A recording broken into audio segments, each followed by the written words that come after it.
Welcome to YouTube channel UGC net log. कैसे हैं आप सभी? यूजीसी नेट के लास्ट 5 ईयर पीवाईक्यू, जैसा कि मैंने आप सभी को बताया था, डेली 5 PM आप सभी के साथ सेशन आता है जिसमें 5 साल के मोस्ट इंपॉर्टेंट पीवाईक्यूज मैं आप सभी के साथ डील कर रहा हूं। पहली क्लास कल जूरिस्प्रूडेंस की।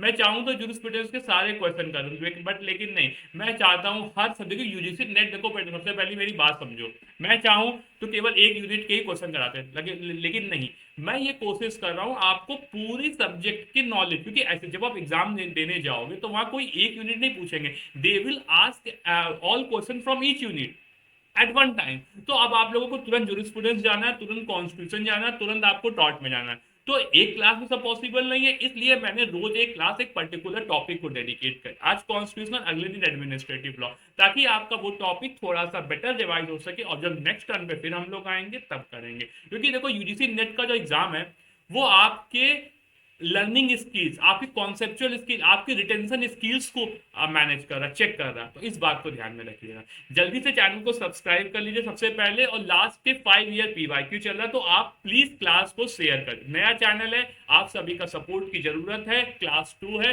और JRF अड्डा पे तो क्लासेस आ ही रही है। So I am Vishal sir, law educator of JRF Adda. एक आप लोग एक्स्ट्रा चैनल बनाया गया है आप लोगों को की क्वेश्चंस को, प्रॉब्लम्स को मैनेज करने के लिए, डेडिकेटेड है लॉ के बच्चों के लिए ये चैनल। तो जल्दी से जल्दी चैनल को सब्सक्राइब करिए, लाइक करिए और शेयर करिए चैनल को। तो अगर हम लोग बात करें, पहला क्वेश्चन आप सभी का कॉन्स्टिट्यूशन का आपकी स्क्रीन के सामने है। क्वेश्चन कहता है, the preamble of the constitution of India, जो प्रियम्बल है भारतीय संविधान का, वो अमेंड हो सकता है क्या या नहीं अमेंड हो सकता? अमेंड हो सकता है तो सुप्रीम कोर्ट के द्वारा, और can not be amended because it is a part of basic structure. भारतीय संविधान की उद्देशिका के बारे में बताइए जल्दी से। 3 सेकंड का केवल टाइम देंगे, ज्यादा टाइम नहीं देंगे, बहुत इजी क्वेश्चन है, आप लोग बता सकते हो। सो प्रियम्बल ऑफ कॉन्स्टिट्यूशन बेटा अमेंड हो सकता है, क्योंकि अगर केशवानंदा भारती के केस में ये बात सिंपल डिक्लेयर कर दी गई है पार्ट की, लेटेस्ट आजकल ये कि आप अमेंड कर सकते हो। इसी वजह से आप देखेंगे 42nd अमेंडमेंट से हमारे जो वर्ड ऐड किए गए, सोशलिस्ट, सेकुलर, इंटीग्रिटी जैसे शब्द ऐड कर दिए गए थे। इसका फुल प्रूफ है और इसका मतलब प्रियम्बल को हम लोग ऐड अमेंड कर सकते हैं। Preamble of constitution can not be amended तो गलत, क्योंकि इसको लेटर ऑन अभी 42nd अमेंडमेंट ऐड किया गया था। Can be amended by the supreme court, नहीं, सुप्रीम कोर्ट इसमें कोई पावर नहीं रखता, क्योंकि सुप्रीम कोर्ट के पास पावर ही नहीं अमेंड करने की। Can not be amended because it is a गलत। ये बेसिक स्ट्रक्चर का, बेसिक फीचर का तो पार्ट है, ठीक है, इसका ये मतलब नहीं है कि आप केवल बेसिक स्ट्रक्चर को अमेंड नहीं कर सकते और चीजों को सारे अमेंड कर सकते हो। इसलिए इसका आंसर फर्स्ट का फर्स्ट हो जाए। आप लोग इसका देख सकते हैं, प्रियम्बल वही जो आर्टिकल 368 पे है। ये मैंने इसलिए एक्स्ट्रा हम लोग दे देते हैं कि बच्चों को कभी कभी पढ़ने की जरूरत होगी तो उनको थोड़ा सा आइडिया मिल जाएगा। Which deals with procedure for constitutional amendment, Kesavananda Bharati state of Kerala. Supreme court ने कहा प्रियम्बल एक पार्ट ऑफ द कॉन्स्टिट्यूशन, इसको अमेंड कर सकते हैं, बट ऐसा amendment must not alter basic structure, लेकिन किसी भी हालत में बेसिक स्ट्रक्चर को अमेंड नहीं करेगा। 42nd amendment amended by the doing the following words, socialist, secular, integrity, this prove that preamble, इसका ये मतलब है preamble को हम लोग amend कर सकते हैं। ठीक है, ठीक, क्लियर। अगला बताइए, हिंदी में भी देख सकते, दोनों लैंग्वेज में ऐसे ही अगर हम लोग पढ़ाते हैं। और JRF अड्डा पे तो हमारी क्लासेस चली रही है। मैंने आप लोगों को यहाँ पे मंडे टू फ्राइडे मैं आप सभी के साथ पढ़ाने को लाता हूँ, 5 PM सेशन, और JRF अड्डा पे Monday, Wednesday and Friday mind math marathon चल रही है। आज फिर हमारी एडमिनिस्ट्रेटिव लॉ की मैराथन है 7 PM पे वहां पर। To protect and improve the natural environment, including forests, lakes, rivers, wildlife, and to have compassion for the living creature।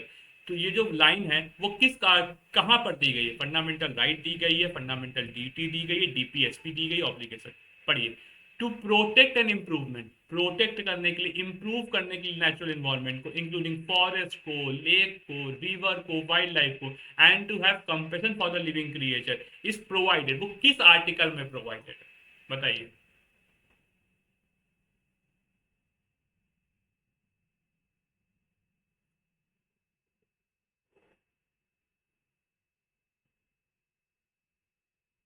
ये देखो, ये क्या है, ये क्या कह रहा है? इंप्रूव करने की आपकी ड्यूटी है कि आपको पर्यावरण को सेव रखना है। तो ये फंडामेंटल ड्यूटी है जो आर्टिकल 51A पे दी गई है। To protect and improve the environment, ये 51 क्लॉज 51 ए के क्लॉज डी पार्ट में इसे दिया गया है। ये फंडामेंटल ड्यूटी पूरा पूरा 42nd अमेंडमेंट से ऐड किया गया है, ठीक है। Fundamental in the duties in the constitution of India under article 51A क्या है? Can be enforced by Supreme Court, can be used by Supreme Court in its interpretation, can be amended by the school, has been amended by the parliament only once.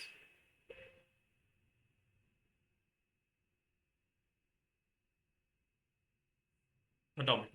तो fundamental आप सभी को पता है, देखो ये सुप्रीम कोर्ट के द्वारा इन्फोर्स करा जा सकता है, नहीं इन्फोर्स तो नहीं कर, क्योंकि इसको लागू कभी नहीं करा सकते। ये फंडामेंटल ड्यूटी है जो एक पर्सन को दे दी गई कि आप इसको फॉलो करो, दैट इज गुड। तो इसको इन्फोर्स तो आप नहीं करा सकते, इसलिए हट गए।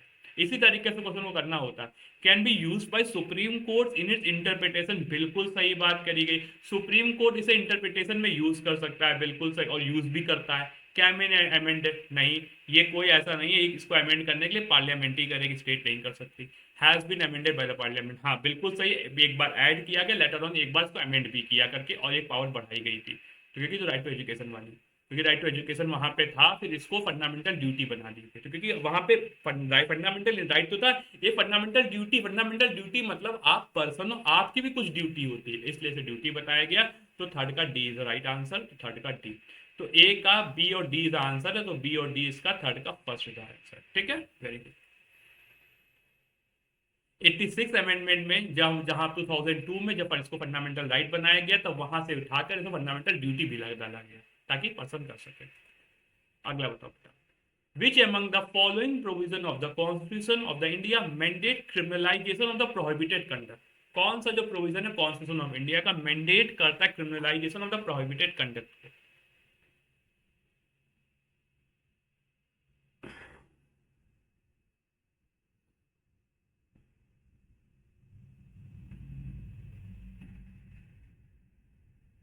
तो बेटा सीधी सी बात है, पहला बात करता है 17, तो ये एबॉलिशन ऑफ टाइटल्स है, बिल्कुल सही। आप टाइटल्स में एबॉलिशन ऑफ अनटचेबिलिटी, अनटचेबिलिटी पूरी तरीके से एबॉलिश है, लेकिन अगर उससे भी आप यूज कर रहे हो तो हम उसको आप पनिशमेंट दे देंगे, इसलिए सही है। आर्टिकल 23 बात करता है, बिल्कुल सही बात। आर्टिकल 23 फोर्स लेबर, आप किसी को जबरदस्ती काम नहीं करा सकते, तो इसके बारे में बात करता है। तो इसका आंसर ये होना, 24 कोई भी प्रोहिबिटेड कंडक्ट नहीं है, तो इसका बेटा आंसर हो जाएगा फोर्थ का थर्ड, दैट इज 17 एंड 23 ऐसा है जहां पर अगर आपने फंडामेंटल राइट नहीं भी कर सकते, अगर आपने किया तो हम उसको पनिश्ड भी कर सकते हैं। तो इसलिए ऐसा आंसर हो जाएगा फोर्थ का थर्ड, क्योंकि यहाँ पे human trafficking and force labour की बात। तो 17 बात करता है अनटचेबिलिटी की, and make is practice as a punishable offence. Untouchability को एबॉलिश करने की बात होती है, और make it a practice a punishable offence, इसको एक लॉ के द्वारा पनिशेबल ऑफेंस बताया गया। आर्टिकल 23 प्रोहिबिट करता है human trafficking and force labour criminalising such conduct, ऐसे कंडक्ट को क्रिमिनलाइज करने की बात करता है। ह्यूमन ट्रैफिकिंग, लोगों को, इंसानों का बेचना नहीं होगा, जबरदस्ती आप किसी से लेबर में काम नहीं करा सकते, क्रिमिनलाइज सच कंडक्ट, ठीक है। और आर्टिकल 24 प्रोहिबिट करता है कि आप कोई कुछ काम नहीं करोगी, तो ये कोई भी प्रोहिबिटिव कंडक्ट नहीं, 17 एंड 23 राइट आंसर। अगला बताइए फिफ्थ का।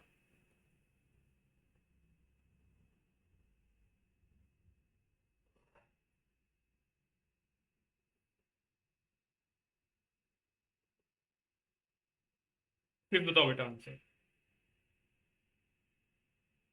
Article 15 of the Constitution of India, special provision can be made about what? Women and children, scheduled tribe, economic weaker section, socially and educationally backward class, linguistic minority. भारतीय संविधान के अनुच्छेद 15 के तहत विशेष प्रावधान किनके लिए बनाए जाते हैं? महिलाओं और बच्चों के लिए, अनुसूचित जनजाति के लिए, आर्थिक रूप से कमजोर वर्ग के लिए, सामाजिक दृष्टि से पिछड़े वर्ग और भारतीय अल्पसंख्यक। तो देखा जाए तो बेटा आर्टिकल 15 में वुमेन एंड चिल्ड्रन की बात होती है, शेड्यूल्ड ट्राइब्स की बात होती है, ईडब्ल्यूएस की अब बात होने लगी, सोशल एजुकेशनली बैकवर्ड ओबीसी की बात होती है। इसलिए इसका आंसर ABCD हो जाएगा, और ABCD का आंसर फिफ्थ का थर्ड है। प्रोहिबिट करता है स्टेट को on the basis of religion sex, article 15 clause 3 allow करता है स्टेट को to special laws for women and children के लिए, और आर्टिकल 15 क्लॉज 3 बात करता है पहला कॉन्स्टिट्यूशनल अमेंडमेंट जो स्पेशल प्रोविजन बनाता है किसके लिए? Socially and educationally backward classes और SC और ST के लिए।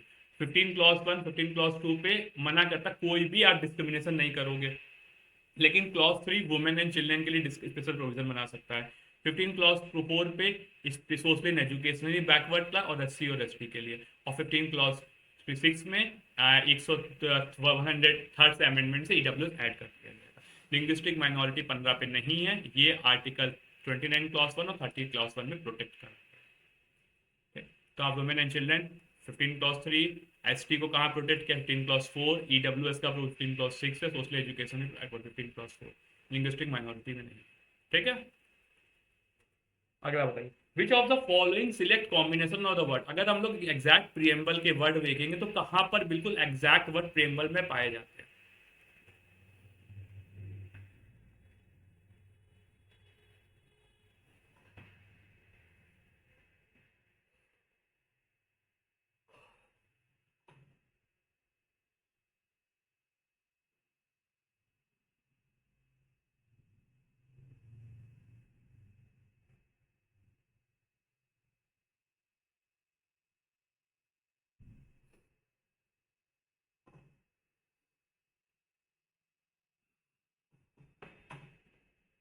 तो इसका आंसर बेटा 6 का 3 हो जाएगा, फ्रेटर्निटी एज्यूरिंग द यूनिटी। फ्रेटर्निटी जो एज्योर करता है यूनिटी ऑफ द इंडिविजुअल। 6 का 3 इज द राइट आंसर, 6 का 3।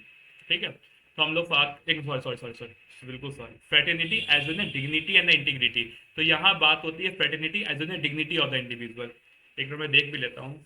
We the people of India having solemnly resolved to constitute India into sovereign, socialist, secular, democratic republic and to secure all citizens justice, social, economic, political, liberty of thought, expression, belief, freedom of access, इस तरीके से लिखा।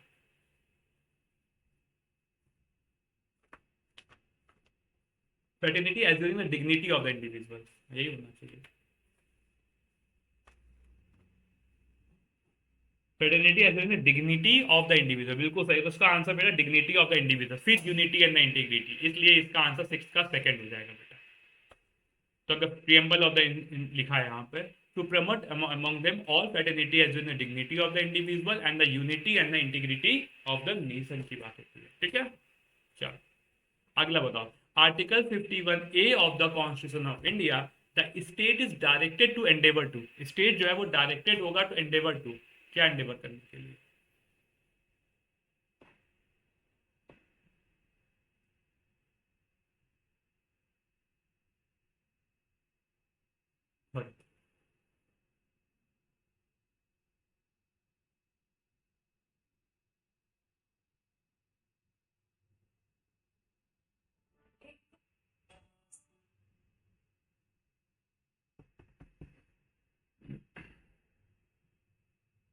तो बेटा यहाँ पे 51A constitution of India, state is directed to promote, बिल्कुल सही। स्टेट इज 51A में अगर आप जाओगे,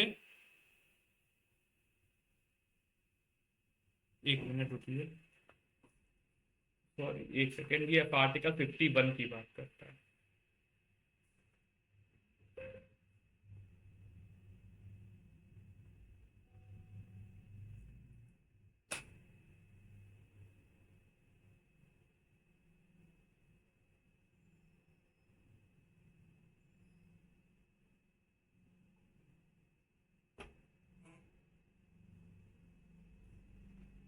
हाँ ये बेटा 51 केवल और केवल 51 है जो बात करता है promote international peace and security. ठीक, maintain just and honourable relations, A point है। B, foster respect for international law and treaty obligation, बिल्कुल सही। इन्वायरमेंट की बात ये कि आर्टिकल 51 जो है वो हमारे इंटरनेशनल लेवल की बात होती थी। डी, 7 का E, encourage settlement of the international dispute through the arbitration, इसलिए इसका A B C and E is the right answer. 7 का ए बी सी ई, तो यहाँ पर इसका 7 का ये हो जाएगा, क्योंकि आर्टिकल 51 जो बात करता है promotion of international peace and security की बात करता है, वहां पर A B and C and E is the right answer. ठीक है, 51 पे अगर आप करोगे, क्योंकि पहला जो प्रोविजन है जिसका क्लॉज ए है वो बात करता है अंतरराष्ट्रीय पीस एंड सिक्योरिटी। दूसरा बात करता है नेशंस में एक अच्छा रिलेशन होना चाहिए। तीसरा बात करता है इंटरनेशनल लॉ के रिस्पेक्ट और ट्रीटी ऑब्लिगेशन। छठा बात करता है encourage settlement of international dispute through arbitration. ठीक है, ये फंडामेंटल ये रखिए। अब ये बताइए अगला 8 का।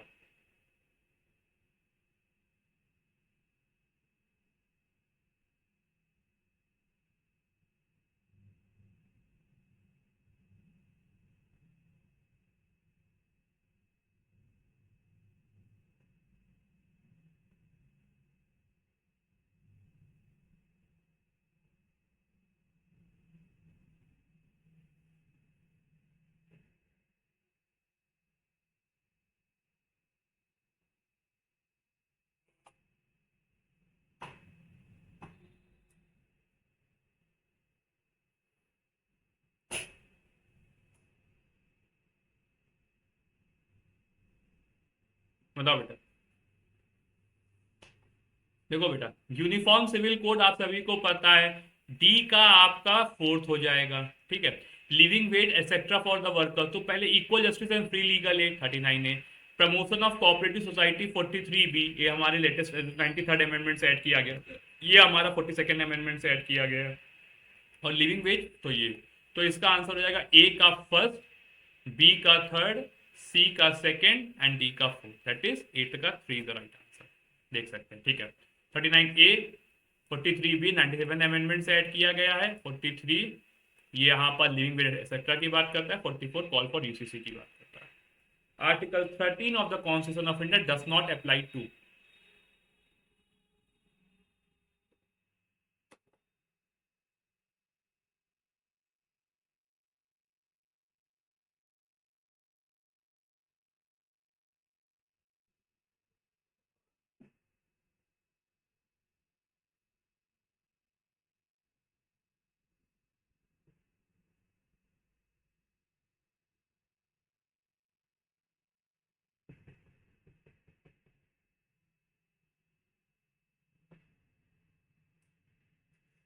Article 13 of the constitution of India does not apply to what, जो कॉन्स्टिट्यूशन ऑफ इंडिया किस पर अप्लाई नहीं होगा, ये बताइए।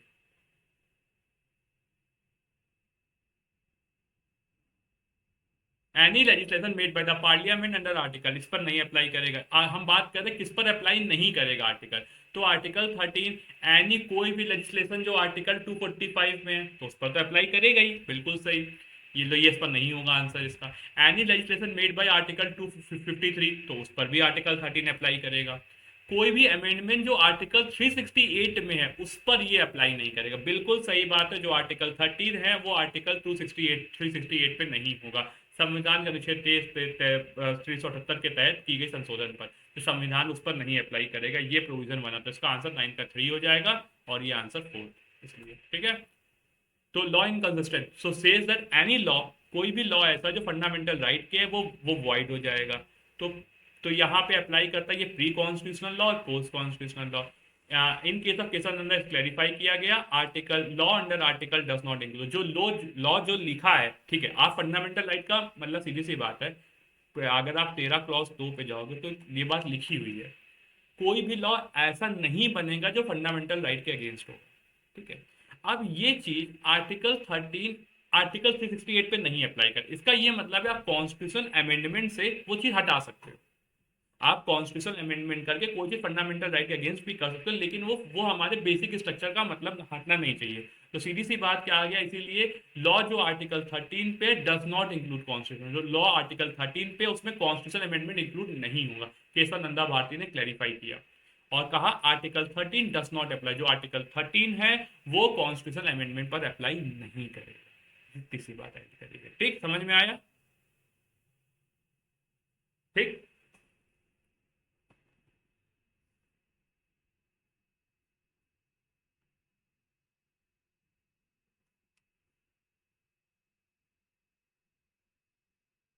ठीक, चलिए आगे बढ़ते हैं।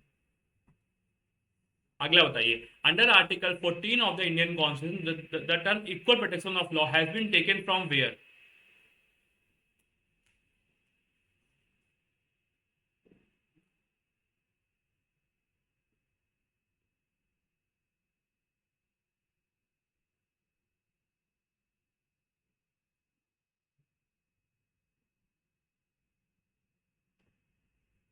तो आर्टिकल 14 जो इक्वल प्रोटेक्शन ऑफ लॉ है वो बेटा अमेरिकन कॉन्स्टिट्यूशन से लिया गया, दैट इज यूएसए से, और जो इक्वालिटी बिफोर द लॉ वो ब्रिटिश कॉन्स्टिट्यूशन से लिया गया है। आर्टिकल 14 जो बात करता है equality before the law, equal protection of law, equal protection of law जो है हमारे जो 14 अमेंडमेंट से यूएस कॉन्ग्रेस से बोरो किया गया है, और जबकि equality before the law British concept है, और ये ठीक है।